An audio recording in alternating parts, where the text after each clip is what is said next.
The James Webb Space Telescope is upsetting the apple cart, as we suddenly realize that we may need to rewrite all the textbooks about the beginning of the universe. The dwarf planet Pluto, once thought to be the ninth planet in our solar system, is the furthest object in our solar system, situated within the Kuiper Belt, a region of space populated by hundreds of thousands of minor icy planets and asteroids. Named after the Roman god of the underworld, Pluto lost its standing as a planet in 2006 when the International Astronomical Union (IAU) revised the definition of a planet, resulting in Pluto's reclassification as a dwarf planet. According to current scientific theories, our solar system contains innumerable asteroids, a small number of dwarf planets, and just 8 planets. Over the past several centuries, our knowledge of the universe has expanded greatly, giving us a good understanding of how planets operate, what they are made of, and whether or not they might harbor life in the far future. However, there is still much to discover about the stars in our own galaxy. The James Webb Space Telescope's findings about Pluto have brought new questions to light. Does it harbor life, known or unknown? Does it have an interior ocean?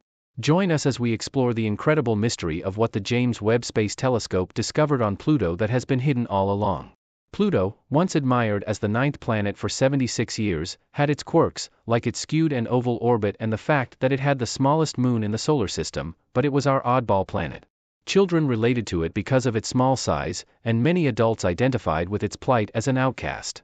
The public felt compelled to defend Pluto when it was reclassified as a minor planet 15 years ago, leading to public outrage.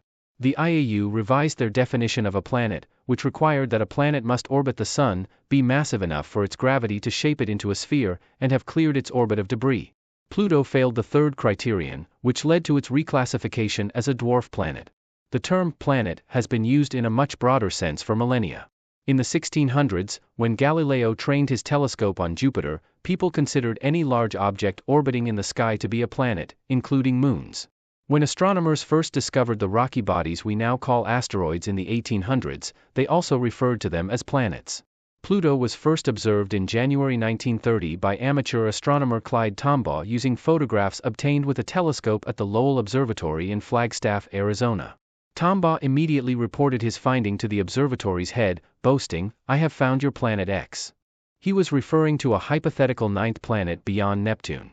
However, things took a strange turn when it was discovered that Pluto wasn't alone in the universe. Beyond Pluto's orbit in 1992, astronomers discovered an object only a tenth as wide as Pluto.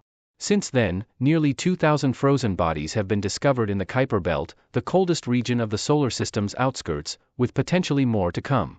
Questions arose when astronomers realized Pluto had so many neighbors. What did these unfamiliar planets have in common with Earth? Why did they stand out? This confusion led to a debate about what constitutes a planet.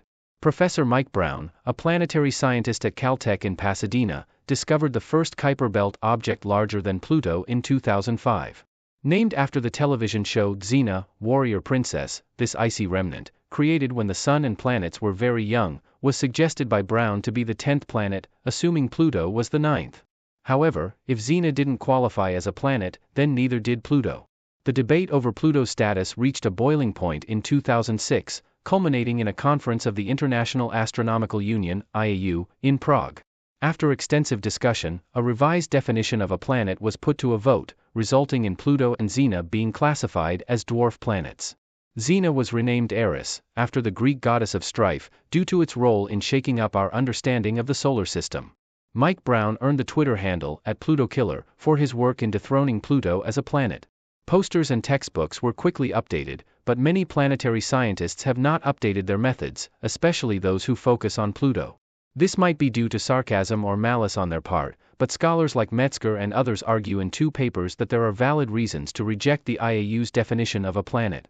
The researchers compiled numerous books, articles, and letters, some centuries old, to illustrate the various incarnations of the term planet used by scientists and the general public, often for reasons that were not immediately apparent. Ceres, located between Mars and Jupiter in the asteroid belt, is a prime example. After its discovery in 1801, Ceres was classified as a planet alongside Pluto. However, as more objects were discovered in the asteroid belt, Ceres was claimed to have lost its planetary status. Scientists determined that Ceres had hundreds of neighbors by the end of the 1800s, leading to the legend that Ceres lost its planetary status because it was no longer noticeable. However, Metzger's group now argues that this is not the true story. Even into the 20th century, Ceres and other asteroids were still regarded as planets, albeit minor planets. In 1951, a science newsletter reported that thousands of planets were known to orbit the Sun, with the caveat that most were small, ranging in size from a city block to the state of Pennsylvania. It wasn't until the 1960s that the term minor planets took on a derogatory connotation. When spacecraft first observed asteroids, it was clear that many were abnormal lumps, proving they weren't just smaller versions of larger spherical planets. Despite their often failing to escape their orbits, this did not contribute to their rebranding. What about moons? Until the 1920s, scientists referred to them as planets or secondary planets. The shift in terminology was largely due to non-scientific media, such as astrological almanacs, which derived horoscopes from planetary alignments and preferred a simpler, smaller list of planets. However, space exploration reintroduced moons into the planetary family, at least for some large, spherical ones. The term planet reappeared in scholarly publications starting in the 1960s. The IAU's definition of a planet is not the first, and the word has undergone numerous shifts in definition. It could be altered again if necessary. The IAU's definition is often defended on the grounds that it prevents the number of planets from becoming unmanageable. But what if the universe contained hundreds or thousands of planets? How would the average person remember them all? What would we put on lunch bags? In contrast, Metzger worries that focusing only on 8 planets will discourage people from learning more about the cosmos. Perhaps, in the end, the definition of a planet is subjective. In 2015, when NASA's New Horizons probe flew by Pluto, it revealed a planet far more dynamic than anyone had expected. Pluto was found to have nitrogen cliffs reminiscent of Norway's rugged shorelines, methane ice shards as tall as buildings, fissures deeper than the Grand Canyon, and frozen volcanoes taller than the Himalayas. The spacecraft's cameras captured a massive heart-shaped feature on Pluto, which made millions of fans on Earth swoon.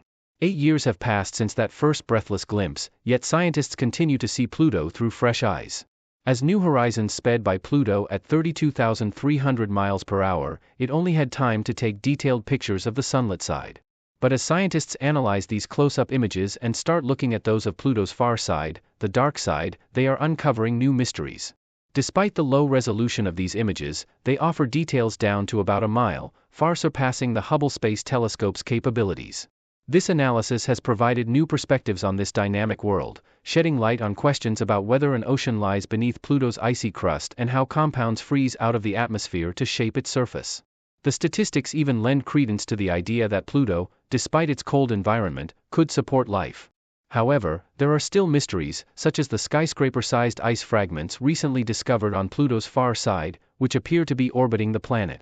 Richard Binzel, a planetary scientist at MIT and a New Horizons co-investigator, remarked that Pluto is the gift that keeps on giving. Back in 1996, the Hubble Space Telescope provided the first detailed surface images of Pluto at a resolution of 310 miles. Though blurry, these images showed a planet-like globe with greater global contrast than any other planet in the solar system, including Earth. In July 2015, New Horizons famously observed a heart-shaped feature near Pluto's equator, confirming it as a dynamic world. Sputnik Planitia, a frozen basin teeming with glaciers, is located within Pluto's left ventricle and profoundly influences the planet's dynamics. The sun warms the frozen plains, causing pulses of sublimating ice to rise and fall, creating a beating heart-like effect that may have tipped Pluto over. This discovery has led scientists like Francis Nimmo, a planetary scientist at UC Santa Cruz, to theorize that a subterranean sea began to rise into the rift as the basin formed, with nitrogen gas from Pluto's atmosphere freezing in the icy crater. Pluto's current alignment might be the result of this burden, caused by the accumulation of additional water and ice. The idea of an ocean beneath Pluto's surface is not new, but the far side photos have provided significant support for this hypothesis. Binzel added, there could be multiple scenarios, each with its own sequence of events. Given the additional gravitational stresses created by this redistribution, the scenario would result in increased seismic activity, much like earthquakes. Among the planet's many geological peculiarities, like the enormous fissures, Pluto's far side also features ice fragments that resemble Earth's glaciers. These findings support the idea of a subsurface ocean, which might provide insight into Pluto's formation. Observations also suggest that this water might still exist. It's possible that we could learn how life could exist, even under extreme conditions, on planets outside our solar system. The discovery of these skyscraper-like shards of methane ice, standing up to 1,650 feet tall, in a region called Tartarus Dorsa on Pluto's far side, led to the hypothesis of a now-frozen subsurface ocean. As strange as they are, these structures provide important clues about Pluto's unique atmosphere. The possibility of life on Pluto doesn't necessarily imply that life originated there, but rather that it could survive. Ultimately, Pluto might even offer insight into how other planets may have formed. If there is life on Pluto, it would likely be microbial, and the vast methane ice sheets would probably be a significant factor in its survival. Some of the findings on Pluto's far side have sparked new inquiries into its climate, atmosphere, and potential ocean.